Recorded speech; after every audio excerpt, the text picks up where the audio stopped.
नमस्कार, आप देख रहे हैं न्यूज़ 1 इंडिया। आपके साथ में हूं सुरभि तिवारी और मैं हूं आपके साथ आयुषी ओझा। तो टॉप एजेंडा की शुरुआत करेंगे इस वक्त की बड़ी खबर के साथ। जालौन में जहरीले जाम ने एक बार फिर से कहर बरपाया है। जहरीली शराब पीने की वजह से 2 लोगों की अब तक मौत हो चुकी है। एक शख्स को अस्पताल में भर्ती कराया गया है। 2 की मौत के बाद से शराब माफिया फरार बताया जा रहा है। डीएम, एसपी और आबकारी अफसर मौके पर। आटा थाना क्षेत्र के ददरी गांव की घटना ये बताई जा रही है। शराब माफिया पर लगाम लगाने में पूरी तरीके से पुलिस नाकाम साबित हुई है। तो पुलिस प्रशासन के नाक के नीचे ही ये अवैध शराब का धंधा चल रहा था। आखिर मौत के बाद ही क्यों जागते हैं अफसर? तो ये अहम सवाल कि क्या हर बार ऐसा कोई अनहोनी होना क्या अनिवार्य हो गया? इसके बाद ही, किसी की मौत होने के बाद ही अफसर नींद से उठेंगे? किसके शहर पर शराब माफिया जहरीली शराब का धंधा कर रहा था?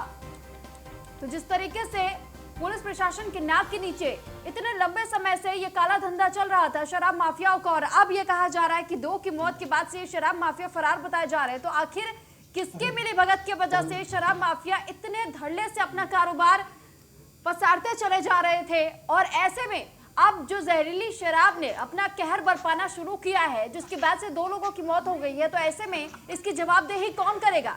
क्योंकि जालौन में जिस तरीके से जहरीली जाम ने अपना कहर बरपाते हुए 2 लोगों की जान ले ली है, तो ऐसे में सवाल यही खड़े होते हैं कि आखिर पुलिस प्रशासन क्या कर रही थी? उनके नाक के नीचे इस तरीके से शराब माफिया काम कर रहे थे, और जैसे उनको जानकारी मिली कि 2 लोगों की मौत हो गई है, तो तुरंत जो शराब माफिया बताए जा रहे थे वो मौके से फरार होने में कामयाब रहे। वहीं डीएम, एसपी, आबकारी अफसर मौके पर आटा थाना क्षेत्र के ददरी गांव की ये घटना बताई जा रही है। मौके पर वो पहुंचे, उन्होंने जायजा लिया, लेकिन तब तक ये माफिया फरार हो चुके थे।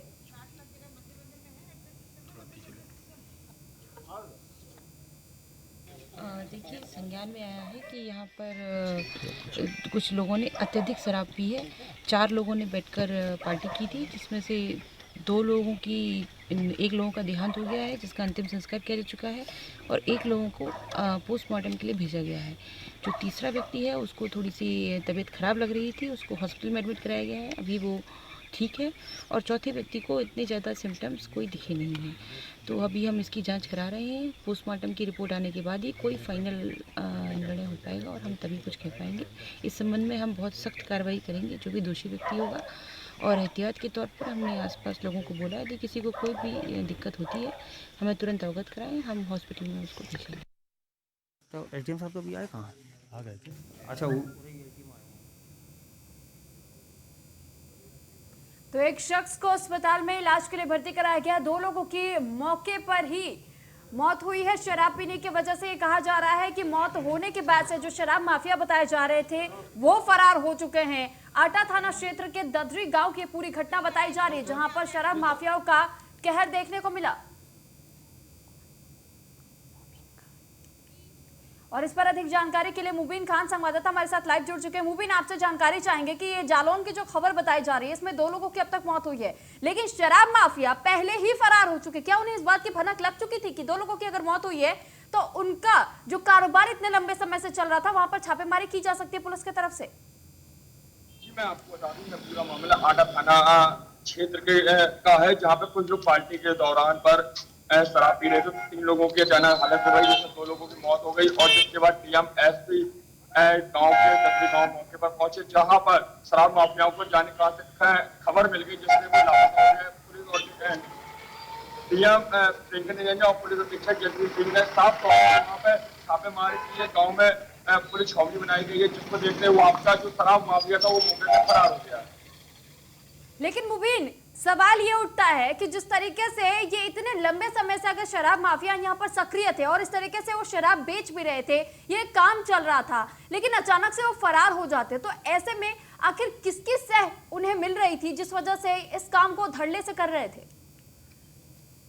अगर मैं इस शराब माफिया की बात करूं तो अभी तो इसमें से डीएम प्रियंका निरंजन ने साफ तौर पर बात करने से मना किया। उन्होंने तो साफ तौर पर कहा है कि इसकी जांच चलेगी, जांच के बाद जो भी दोषी कार्रवाई होगी उसके खिलाफ, जो भी विभाग का अगर कोई कर्मचारी, चाहे वो आबकारी हो चाहे पुलिस विभाग का हो, उसके खिलाफ कार्रवाई की जाएगी। उन्होंने स्पष्ट आदेश दिए हुए हैं, और साथ ही साथ जो शराब माफिया है वो मौके से फरार हो गया है, जिसके लिए तलाश की जा रही है। पुलिस कप्तान ने साफ तौर पर पुलिस को निर्देश दिए कि जल्द से जल्द उसकी गिरफ्तारी की जाए। लेकिन मुबीन, अभी जिस तरीके से आपने बताया कि ये जो शराब माफिया बताए जा रहे थे ये फरार हो चुके, क्या इसके अलावा जालौन में क्या ये केवल एक जगह की घटना बताई जा रही है या इसके अलावा भी और कई जगह से खबरें मिल रही है जालौन में कि लोग बीमार पड़ रहे हैं या फिर अस्पताल में पहले से भर्ती है? अगर मैं जालौन की बात करूँ तो जालौन में तो अभी तक तो ऐसी कोई भी घटना सामने नहीं आई। ये पहली घटना है जो सामने आई हो, जिसको भी देखते हुए जिन लोगों ने जो दारू पी, उनका साफ तौर पर कहना है कि मैंने जो देसी दारू पी है, इसमें हाँ कहीं ना कहीं अगर निशानियां सवाल खड़े हो रहे हो तो आबकारी विभाग पर भी खड़े हो रहे हैं कि आखिर किस विषय पर यहाँ पर दारू बेची जा रही है। लेकिन मुबीन, और इस पर क्या कुछ कहना है परिवार वालों का, क्योंकि परिवार वालों से भी अगर आपने बातचीत की होगी तो आपसे जानना चाहेंगे कि उनका क्या कहना है। साफ तौर पर परिवार का तो कहना है कि दारू पीने से इनकी मौत हुई है, लेकिन अभी जो डीएम प्रेक्षण निरंजन ने साफ तौर पर जो हम लोगों से बात की, उन्होंने साफ तौर पर यही कहा है पोस्टमार्टम होने के बाद ही हमें पुष्टि कर पाऊंगी कि इनकी मौत किस कारण से हुई। और क्या अब तक इस पर कोई स्टेटमेंट पुलिस की तरफ से जारी किया गया है? नहीं, अभी तक तो पुलिस अधीक्षक और डीएम रात में खुद मौके पे थी। मौके पर उन्होंने छापेमारी की है और गांव को छावनी बनाया गया, जबकि वहां पे और भी फोर्स लगा हुआ है। अभी तक तो पुलिस विभाग से कोई ऐसी कोई बात निकल के सामने नहीं आई है। यानी मुबीन, आपका ये कहना है कि इस बात का खुलासा ही तब हुआ जब 2 लोगों की जानें चली गई, यानी इसके पहले ऐसी कोई शिकायत नहीं आई थी जालौन से कि यहाँ पर शराब माफिया इस तरीके से सक्रिय है और धड़ल्ले से वो अपना शराब का कारोबार चला रहे हैं, इस जहरीली शराब को वो बना रहे हैं। अगर मैं शराब की बात करूं तो यहाँ पे जो पुलिस कप्तान यशवी सिंह ने साफ तौर पर अपनी एफओजी टीम, चाहे वो आटा थाना की फोर्स हो या और कोतवाली की, जिस विभाग की पुलिस हो, उस पर उन्होंने साफ तौर पर निर्देश दिए हैं। यहाँ पर जब जनपद में अवैध शराब आती हुई थी हरियाणा से, चाहे वो ले लीजिए चाहे बाहर। ठीक मुबीन, यहाँ पर आपको रोकना चाहेंगे। दरअसल हमारे साथ कृष्णपाल यादव जुड़ चुके हैं, जिलाधिकारी हैं वो। आपसे जानना चाहेंगे कृष्णपाल जी, जिस तरीके की घटना जालौन से सामने आई है और आप अगर वहां के अधिकारी हैं तो ये आपकी एक तरीके से जिम्मेदारी बनती है, लेकिन आप ही के क्षेत्र में ऐसे शराब माफिया सक्रिय है और ऐसे में कितने लोगों की अभी जानी है? 2 लोगों की जान तो चली गई है।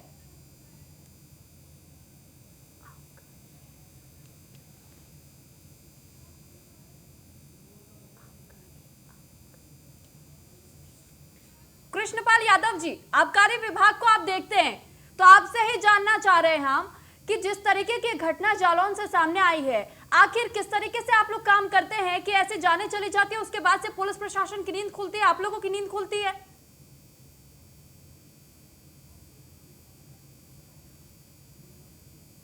कृष्णपाल जी, क्या आपको हमारी आवाज मिल पा रही है?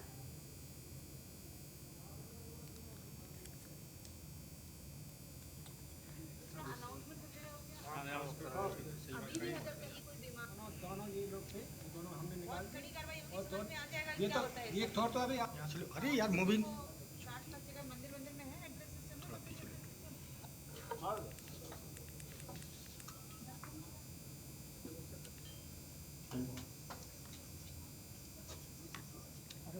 तो लगता है हमारा संपर्क कृष्णपाल यादव से फिलहाल यहाँ नहीं हो पा रहा है, उनसे जल्द संपर्क साधने की कोशिश करेंगे। लेकिन जालौन की खबर आपको बता रहे, जहां पर यह कहा जा रहा है कि शराब माफिया पर लगाम लगाने में पूरी तरीके से पुलिस प्रशासन नाकाम साबित हुई है।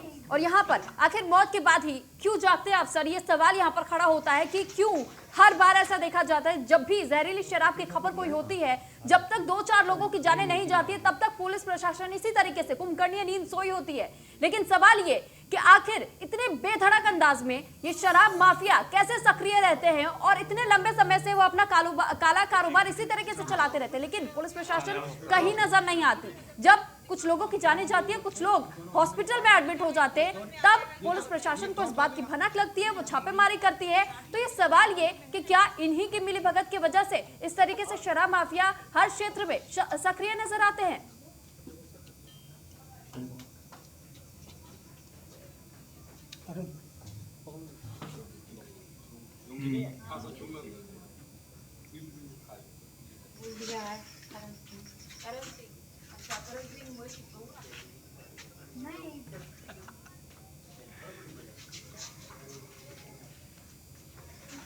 तो जहरीली जाम ने अपना कहर जालौन में बरपाया है। जहरीली शराब पीने से 2 लोगों की अब तक मौत हो चुकी है और इससे पहले भी ऐसी खबरें सामने आती रही, जबकि ऐसी जहरीली शराब का कहर देखने को मिला।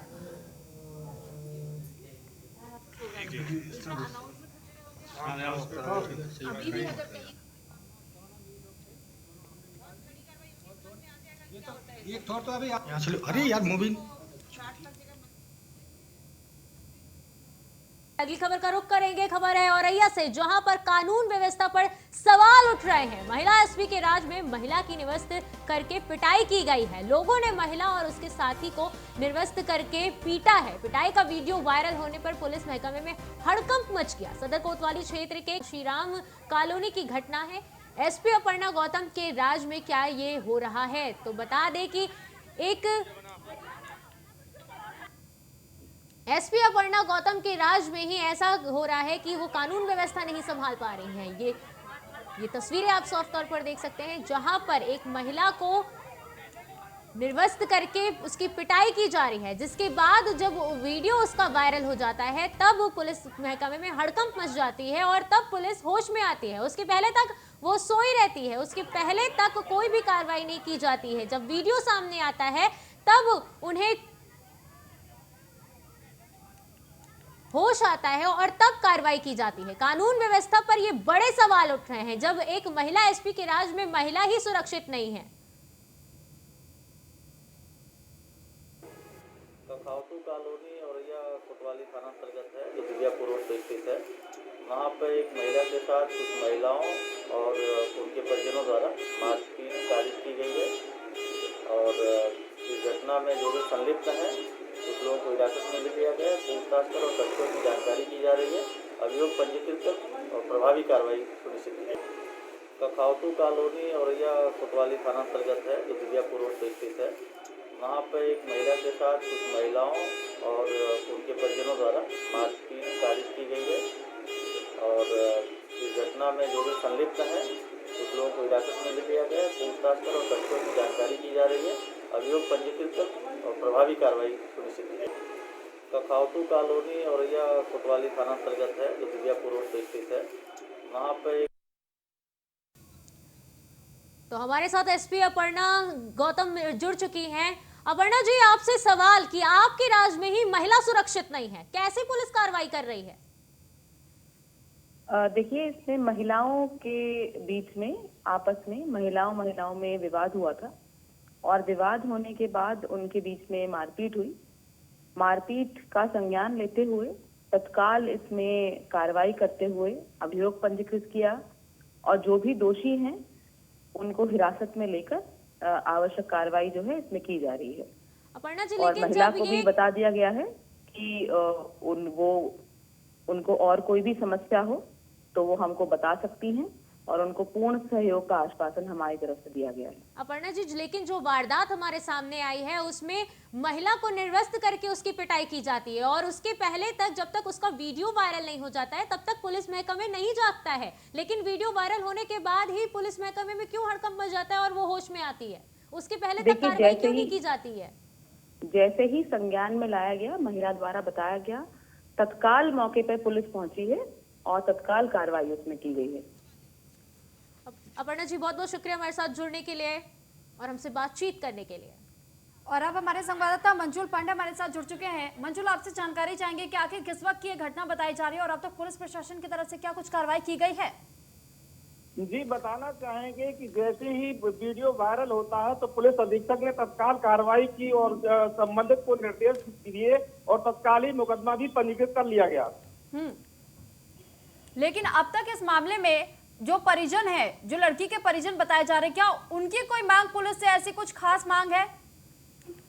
इस तरीके की परिजनों के द्वारा कोई मांग नहीं की गई है। जैसे ही वीडियो वायरल हुआ था तो तत्काल पुलिस मौके पर पहुंच गई थी और पुलिस ने तत्काल कार्रवाई करते हुए जो है एक लोगों को हिरासत में भी ले लिया था।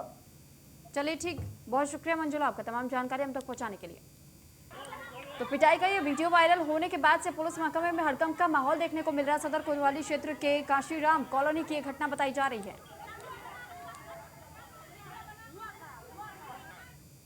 और अब खबर फर्रुखाबाद से, जहां पर आपसी रंजिश में अधेड़ को गोली मार दी गई है। दो बाइक सवारों ने घर के बाहर बैठे अधेड़ को गोली मारी है। पैर में गोली लगने से अधेड़ गंभीर रूप से घायल बताया जा रहा है। घायल को परिजन ने आनन फानन में अस्पताल में भर्ती कराया है। तो पीड़ित ने गांव के ही दो लोगों पर गोली मारने का आरोप लगाया है। कोतवाली मोहम्मदाबाद थाना क्षेत्र के रोहिला गांव का ये पूरा मामला बताया जा रहा है। तो आपसी रंजिश का ये मामला, जिसके बाद से एक अधेड़ को गोली मारी गई है। तो ये बताया जा रहा है कि आपसी रंजिश के वजह से इस अधेड़ को फर्रुखाबाद में गोली मारी गई है। दो बाइक पर सवार होकर ही दो युवक आए थे और उसके बाद से जो घर के बाहर बैठा हुआ बुजुर्ग बताया जा रहा था, अधेड़ उम्र का ये शख्स है जिसको गोली मारी गई है। दो बाइक सवारों की तरफ से पैर में गोली लगने की वजह से अधेड़ गंभीर रूप से घायल बताया जा रहा है। तो गंभीर रूप से घायल होने की वजह से उसे नजदीकी अस्पताल में इलाज के लिए भर्ती कराया गया है।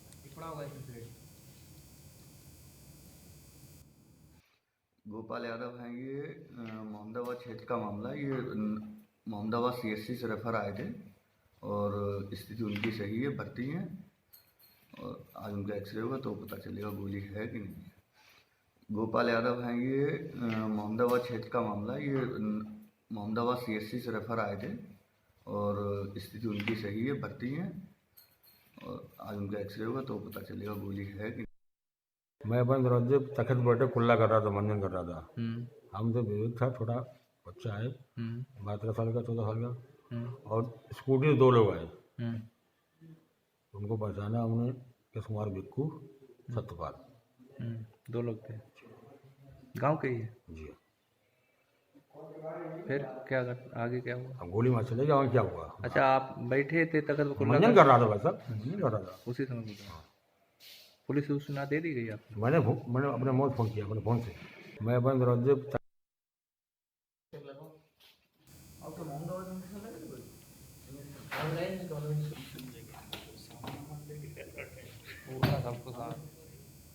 तो अगली खबर गाजियाबाद से है। आबकारी विभाग और पुलिस ने छापेमारी की है। एंजल मॉल में चल रहे बिलिंग कैफे रेस्टोरेंट में पुलिस ने छापेमारी की है। बिलिंग कैफे रेस्टोरेंट में अवैध रूप से शराब बेची जा रही थी। छापेमारी के दौरान पुलिस ने 4 लोगों को गिरफ्तार कर लिया है। गाड़ी में रखे भारी मात्रा में अवैध शराब को पुलिस ने बरामद किया है। तो बता दें कि मॉल में बिलिंग कैफे में अवैध रूप से शराब बेची जा रही थी, जिसके तहत पुलिस ने और आबकारी विभाग ने छापेमारी की है। छापेमारी कर एंजल मॉल में चल रहे बिलिंग कैफे के रेस्टोरेंट में जो अवैध शराब बेची जा रही थी उसको बरामद किया है। छापेमारी के दौरान पुलिस ने 4 लोगों को गिरफ्तार कर लिया है। वहीं गाड़ी में रखे भारी मात्रा में अवैध शराब को पुलिस ने बरामद कर लिया है।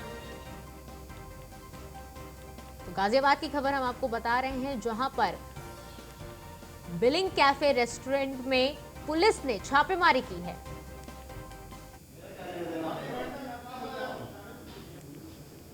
तुम लोग ये रेस्टोरेंट में काम करते हो रहे? ये काम करते तुम लोग? त्रिलोक कहाँ के रहने वाले? और वहीं गाजियाबाद में न्यूज़ 1 इंडिया की खबर का बड़ा असर हुआ है। फर्जी कागजों के आधार पर जीडीए में ठेका लेने के मामले जो सामने आ रहे थे, लगातार भ्रष्टाचार को लेकर के जीडीए वीसी कृष्णा करुणेश अब सख्त होते हुए नजर आ रहे हैं। फर्जी तरीके से ठेका लेने वालों पर जीडीए वीसी ने कार्रवाई की है। तो वृंदात कंस्ट्रक्शन कंपनी का ठेका निरस्त किया गया है। जीडीए के उद्यान विभाग में करोड़ों रुपए का ठेका लिया था। तो ये बड़ा असर न्यूज़ 1 इंडिया की खबर दिखाने के बाद हुआ है।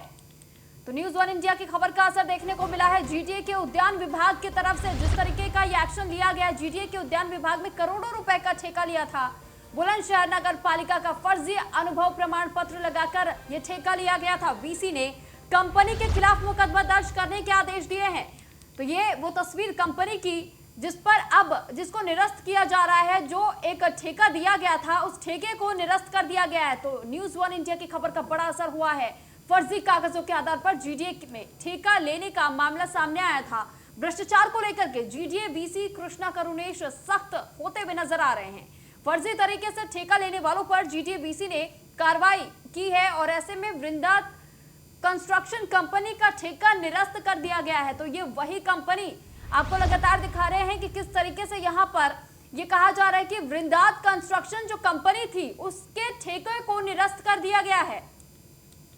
और इस पर अधिक जानकारी के लिए यादराम भारती हमारे साथ जुड़ चुके हैं। यादराम, आपसे जानकारी चाहेंगे कि जो वृंदात कंस्ट्रक्शन कंपनी बताई जा रही है, इसने ठेका किस तरीके से लिया था? क्या इससे पहले अधिकारियों को इस बात का भनक नहीं लगा था कि इनके पास ये डॉक्यूमेंट जो है वो सही है या नहीं है? देखिए, गाजियाबाद के उद्यान विभाग में ठेका निकला जिसमें कि उद्यान विभाग में जो पौधे थे, पेड़ थे, उनकी रखरखाव उस संबंध में जितना भी ठेका था वो निकाला गया था। जिसके बाद एक कंडीशन लगाई गई थी कि इस काम को वही व्यक्ति ले सकता है जिसको इसको अनुभव हो और पहले ये काम किया हुआ हो।